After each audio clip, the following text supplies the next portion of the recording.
बाबा मनीराम अखाड़ा पर बिहार राज्य धार्मिक न्यास बोर्ड के अध्यक्ष श्री रणवीर नंदन जी के द्वारा लंगोट अर्पण किया गया। आज के धार्मिक न्यास बोर्ड के इतिहास पहले अध्यक्ष हमारे जो बाबा के समाधि पर आकर कुछ समय के लिए बाबा के समाधि स्थल पर ही बैठकर उन्होंने ध्यान किया और बिहार के मुख्यमंत्री श्री नीतीश कुमार एवं देश के प्रधानमंत्री श्री नरेंद्र मोदी के स्वास्थ्य के मंगल कामना की एवं उनके नेतृत्व में जो देश और प्रदेश का जो विकास हो रहा है वह सतत जारी रहे, यह उन्होंने बाबा से प्रार्थना की। साथ ही उन्होंने कहा बिहार में जितने भी मंदिर है उसमें किसी न किसी प्रकार के सेवा प्रकल्प चाहे वह विद्यालय या अस्पताल जरूर चलाया जाए। इस मंदिर को उन्होंने अपनी ओर से यह आदेश दिया यहाँ पर कुश्ती के सारे इंतजाम किए जाएं ताकि यहाँ के नौजवान ये जो कुश्ती की कला है उसे भूलते जा रहे हैं उस और आकर्षित हो और बाबा को सच्ची श्रद्धांजलि अर्पित कर सके। न्यास बोर्ड के अध्यक्ष के आगमन पर बाबा मनीराम अखाड़ा न्यास के उपाध्यक्ष श्री अमरकांत भारतीय, सतीश कुमार, रंजीत यादव, प्रकाश यादव यदि बाबा मनीराम अखाड़ा न्यास समिति के सदस्यों के द्वारा राज्य धार्मिक न्यास बोर्ड के अध्यक्ष का स्वागत किया गया।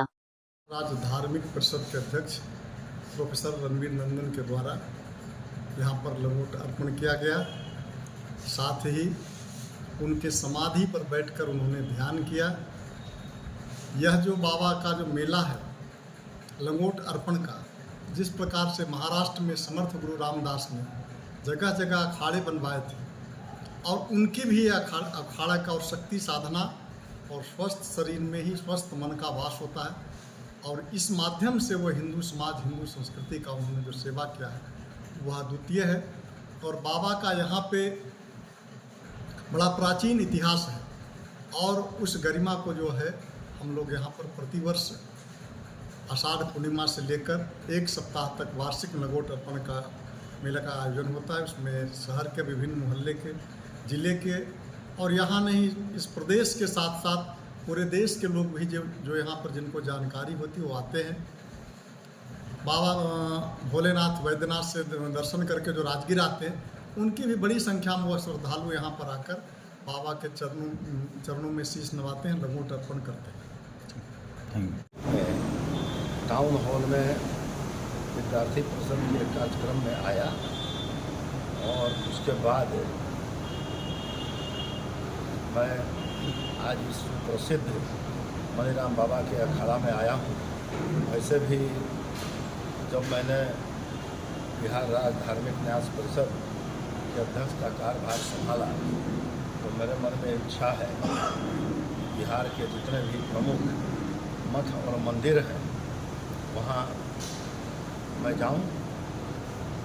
उसी क्रम में आज बाबा के कृपा से और भारती जी हैं हमेशा ये संपर्कित हैं, अपने सब लोग यहाँ के संपर्क में हैं। उनको भी पता चला, इन लोगों ने भी कहा कि आकर दर्शन कीजिए। तो बाबा की कृपा से दर्शन किया हूँ और बड़ा अच्छा है और ऐसे हम लोग नित्य बैठ रहे हैं। और जितने भी बिहार के मठ और मंदिर हैं उसमें हम लोगों ने भी एक रूपरेखा तैयार की है कि जो मठ और मंदिर सक्षम हैं वह शैक्षणिक गतिविधि भी चलाएं, वह जो आध्यात्मिक गतिविधि है वो चलाएं और साथ ही साथ चूँकि मनीराम बाबा का अखाड़ा है मैंने सबसे निवेदन किया है कि कम से कम हर मठ और मंदिर अपने बगल में एक अखाड़ा चाहे एक जो आधुनिक जिम है उसका निर्माण जरूर करें, क्योंकि शरीर जब स्वस्थ रहेगा, स्वस्थ शरीर में स्वस्थ मन का विकास होता है। तो ऐसे भी यहाँ तो इनका नैतिक दायित्व है। पता भी लगा कि वर्ष में एक बार कोई कार्यक्रम अखाड़ा में होता है, लेकिन मेरा एक निर्देश कहिए या आग्रह कहिए, उस अखाड़े को आप जीवंत कीजिए और नित्य जो है वहाँ यहाँ के जो युवा हैं कुश्ती को जीवंत कीजिए, एक्सरसाइज को जीवंत। बिहार राज्य धार्मिक न्यास परिषद के अध्यक्ष प्रोफेसर रणवीर नंदन जी के द्वारा बाबा के समाधि स्थल पर लंगोट अर्पित किया गया। ये समाधि स्थल अपने आप में जीवंत उदाहरण है। यहाँ जो भी खुले मन से मनौतियाँ मांगी जाती है वो पूरा होती है। 1300 ईस्वी से लगातार यह प्रथा चलती आ रही है और पूरे दुनिया का यह पहला मंदिर है जहाँ बाबा को हम लंगोट अर्पित करते हैं। बाबा का स्पष्ट संदेश था कि स्वच्छ मन तभी रहेगा जब स्वस्थ शरीर रहेगा। इस नाते उन्होंने धर्म के प्रचार प्रसार के लिए कुश्ती को अपना माध्यम बनाया और बाबा को पहलवान स्वरूप हम लोग समझते हैं और गुरु मानकर गुरु पूर्णिमा से पूजा आरंभ होती है। इस नाते हम उनको लंगोट अर्पित करते हैं।